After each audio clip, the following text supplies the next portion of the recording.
Assalamualaikum warahmatullahi wabarakatuh. Alhamdulillah, bersyukur kepada Allah Subhanahu wa taala, bersalawat kepada Nabi.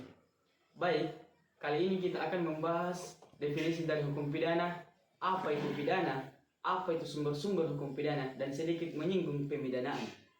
Nah, berbicara tentang definisi dari hukum pidana, ada beberapa para ahli hukum yang mendefinisikan dari hukum pidana itu. Menurut Pompe, hukum pidana adalah semua aturan-aturan hukum yang menentukan terhadap perbuatan-perbuatan apa yang seharusnya dijatuhi pidana dan macam-macam pidana itu.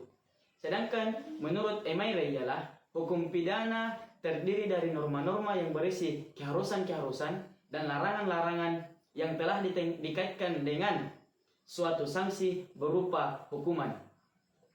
Nah, terus berbicara sumber-sumber hukum pidana. Di dalam sumber hukum pidana terbagi dari 4. Yang pertama ialah Kitab Undang-Undang Hukum Pidana.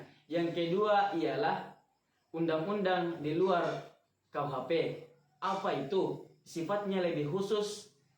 Misalnya Undang-Undang Pemberantasan Tindak Korupsi, Undang-Undang KDRT, Undang-Undang Perlindungan Anak. Dan yang ketiga ialah jurisprudensi, dan yang keempat ataupun yang terakhir dari sumber hukum pidana ialah hukum adat atau kebiasaan.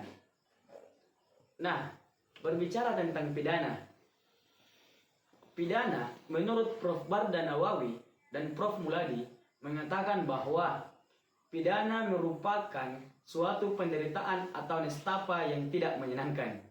Nah, sedangkan pemidanaan ialah konsekuensi yuridis yang harus diterima oleh seseorang yang melakukan perbuatan pidana. Terus berbicara tentang tujuan pidana. Apa tujuan pidana itu?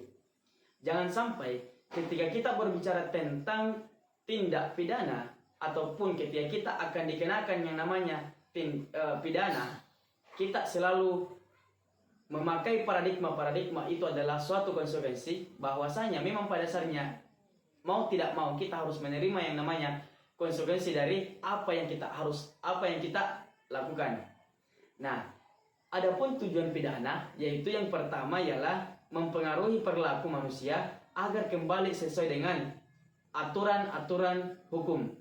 Ada yang kedua ialah menghilangkan keresahan dan keadaan tidak damai ditimbulkan oleh delik yang lazimnya disebut penyelesaian konflik. Nah, itulah beberapa poin tujuan pidana. Karena jangan sampai ketika kita berbicara tentang pidana, segala konsekuensi yang kita terima itu adalah negatif. Bukan berarti ketika kita jatuh pidana itu adalah segala sesuatu yang tidak baik. Padahal kita melihat dari tujuan pidana, kita berbicara tentang tujuan pidana adalah untuk harus kembali dengan aturan hukum, dan yang kedua terhindar dari keresahan atau keadaan yang ditimbulkan oleh delik yang lazimnya disebut sebagai penyelesaian konflik. Nah, terus berbicara tentang pidana ada beberapa teori. Teori yang pertama adalah teori absolut, teori kedua ialah teori relatif, teori ketiga ialah teori gabungan, dan teori terakhir ialah teori restoratif. Terus berbicara tentang pemidanaan, ada ketentuan-ketentuan pemidanaan sudah diatur jelas di dalam undang-undang ataupun di dalam undang-undang pasal 54.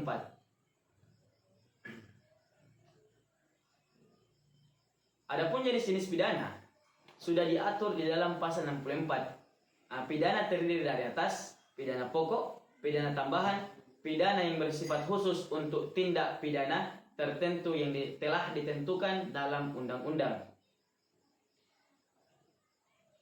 Tujuan pemidanaan. Apa tujuan pemidanaan? Jangan sampai apa yang saya katakan atau apa yang saya jelaskan tadi mengenai tentang tujuan pidana dan tujuan pemidanaan disamakan. Padahal tujuan pidana dan tujuan pemidanaan sudah diatur secara formil, yaitu sudah diatur dalam Undang-Undang Nomor 1 Tahun 2003. Sudah jelas di dalam pasal 51 di dalam Kitab Undang-Undang Hukum Pidana. Nah, mungkin itu yang saya bisa jelaskan pada kesempatan kali ini. Apabila ada salah kata yang saya sampaikan dan apabila ada kekurangan-kekurangan yang saya sampaikan, sudah jelas diatur di dalam Undang-Undang pasal 184, sesuatu yang sudah jelas tidak perlu dipertanyakan lagi. Billahi taufiq wal hidayah. Assalamualaikum warahmatullahi wabarakatuh.